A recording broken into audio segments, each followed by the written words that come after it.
Você acha mesmo que abriu esse vídeo por curiosidade? Saiba que Deus te conduziu até aqui. Escuta essa palavra que pode fazer você romper ciclos, que está fazendo você dar voltas e parar no mesmo lugar. Você ora, jejua, louva, mas não consegue tomar posse daquilo que Deus já liberou para sua vida, que já é direito seu. E sua vida não tem glorificado o nome de Deus. Mas antes de tudo, envie essa mensagem para mais pessoas, aquelas que Deus te lembrou agora. Seja um missionário e abençoe elas também. E voltando para a palavra, eu vou precisar trazer uma base aqui para sustentar aquilo que eu vou falar. Quando nós nascemos de novo, ou seja, quando nós entregamos nossa vida para Jesus, nós saímos debaixo da maldição da lei e agora nos tornamos nova criatura em Cristo Jesus. Somos colocados espiritualmente em um lugar de autoridade em Cristo Jesus, como está escrito lá em Efésios capítulo 2, versículo 6, que diz: e juntamente com ele, Jesus Cristo, nos ressuscitou e ele nos fez, não é nos fará, nos fez assentar nas regiões celestiais em Cristo Jesus. Este assentar é uma posição de autoridade que nós estamos em Cristo Jesus. Estamos hoje. A velha natureza, ela não tem autoridade sobre o diabo e sobre o pecado, mas é o diabo e o pecado que tem autoridade, que tem domínio sobre elas. Por isso que essas pessoas que não nasceram de novo não conseguem, não podem expulsar demônios. E o mundo espiritual, os demônios, eles vão reconhecer aqueles que são nascidos de novo, aqueles que são filhos de Deus e que tem o Senhor Jesus Cristo como Senhor e Salvador. E eles vão ter que obedecer. Porque o nome, entenda, o nome de Jesus tem toda a autoridade.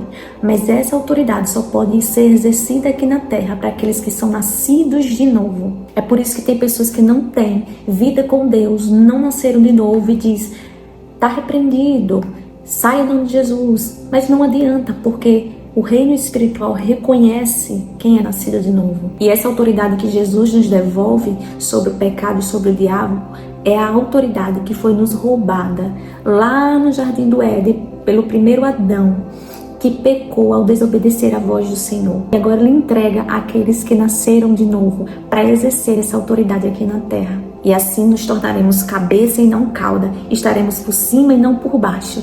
E Satanás agora estará debaixo dos nossos pés.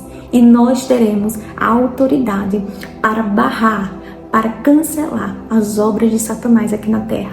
Porque ele só pode prosseguir até o momento que nós não entendemos, nem nascemos de novo. Aí ele pode seguir com os planos dele, mas no momento que nós recebemos a autoridade e sabemos que nós somos em Cristo, nós exercemos essa autoridade e nós barramos todos os planos dele contra a nossa vida, contra a nossa casa. E agora nem o pecado nem o diabo pode nos dominar mais, porque agora nós somos a autoridade e nós que dominamos sobre eles. Nós andamos em autoridade quando nós sabemos quem somos em Cristo, quando nós conhecemos a palavra de Deus, quando nós passamos tempo com Ele. E é por isso que é importante conhecer o caráter de Deus. Quando isso acontece, ao invés de reconhecermos o trabalhar de Deus, que Ele pode estar tentando ensinar alguma coisa a gente, a depender dEle, nós simplesmente abrimos a boca e começamos a murmurar. Mas tem um homem de Deus chamado Bill Johnson, que ele diz nas pregações dele: se Deus está no meio dos louvores, quem está no meio das nossas murmurações? Logo quando eu me converti, eu era muito vitimista, eu tinha pena de mim, eu murmurava muito e dizia: tudo é muito difícil para mim, porque isso acontece só comigo.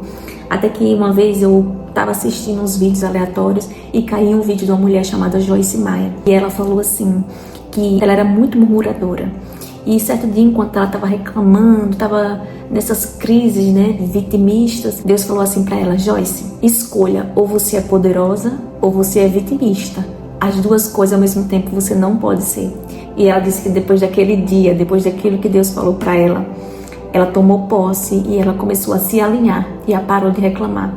E ela viu a vida dela dando passos. E naquele momento que eu assisti aquilo, eu era nova convertida mesmo, mas aquela mensagem foi como se tivesse entrado como uma injeção dentro de mim. E eu também decidi fazer isso. E depois que eu decidi parar de murmurar e começar a agradecer a Deus, não por tudo, porque se você cai e quebra um braço, você não vai agradecer a Deus por isso, mas em tudo.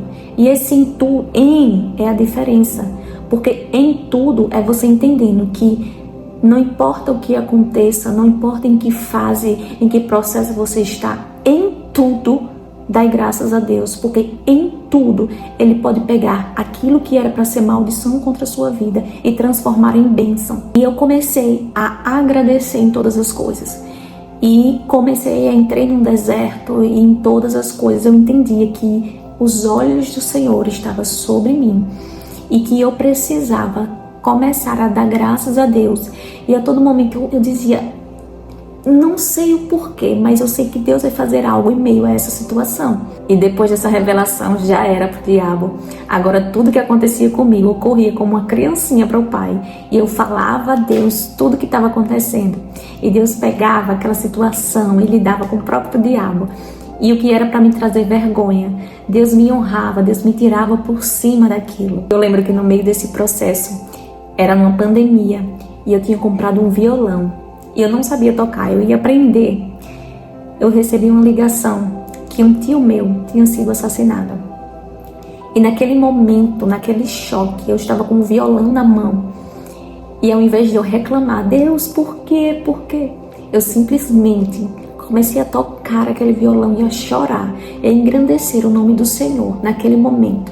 Eu não abri a boca para murmurar, mas eu engrandeci o nome do Senhor. E é impossível falar de murmuração sem lembrar do povo de Deus, os israelitas, que foram tirados do Egito, da escravidão, e não reconheceram o amor de Deus. Está lá escrito em Êxodo capítulo 13, versículo 17, que diz assim: quando o faraó deixou o povo ir, Deus não os levou pelo caminho da terra dos filisteus, embora fosse mais perto, pois disse, para não acontecer que, vendo a guerra, o povo se arrependa e queira voltar para o Egito. Olha o cuidado, o amor de Deus nas nossas vidas. Ele levou aquele povo por um lugar mais distante, porque sabia que eles não estavam ainda preparados para certos níveis de guerra. E Deus fez com que aquelas pessoas fossem por um lugar um pouco mais distante para tirar o Egito delas, porque o Egito representa o mundo. É uma mentalidade de escravidão.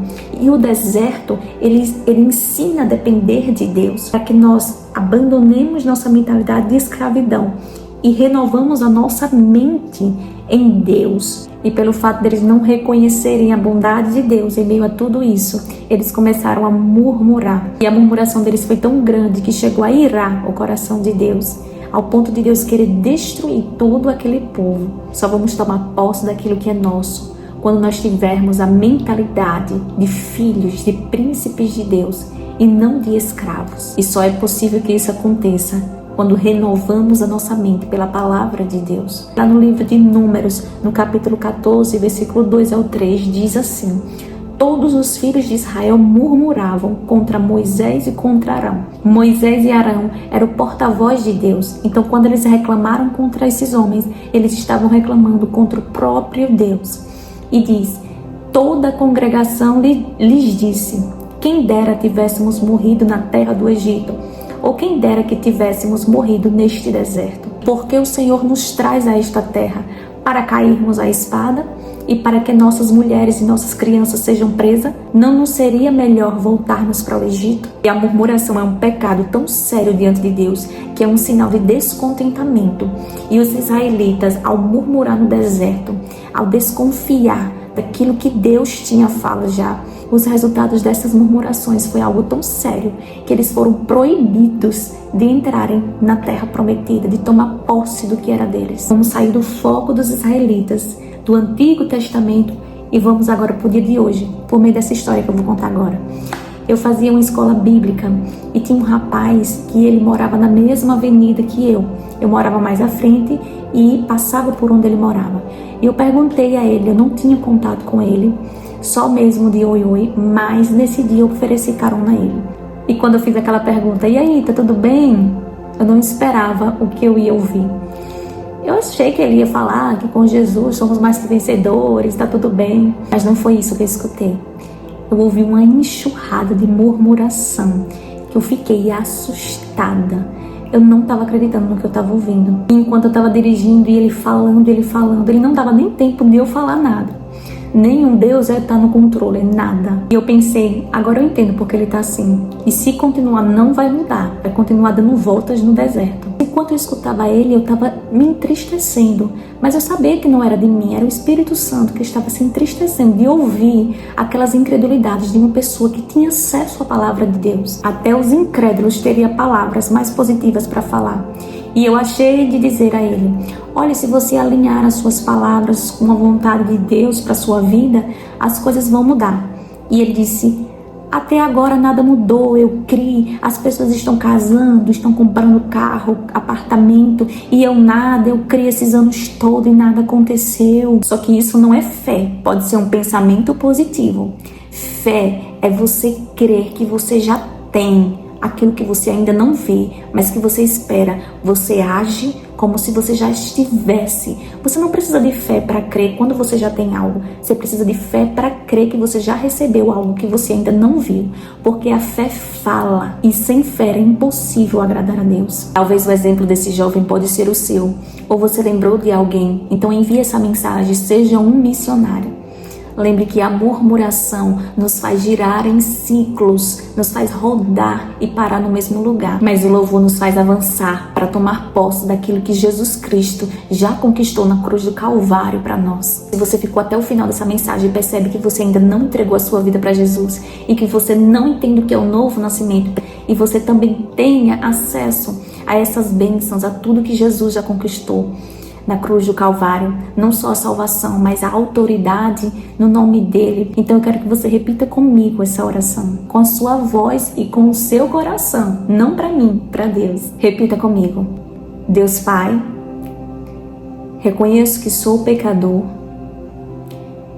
e creio que Jesus Cristo morreu no meu lugar e ressuscitou dos mortos. E eu quero entregar a minha vida a Jesus Cristo. E quero que Ele seja Senhor e Salvador da minha vida. Escreve o meu nome no livro da vida hoje. E peço que o Espírito Santo venha hoje morar em mim. Em nome de Jesus. Amém. Se você fez pela primeira vez essa confissão e você creu de verdade no seu coração, eu quero que você coloque aqui nos comentários que eu vou estar orando pela sua vida. E que Deus abençoe com essa palavra.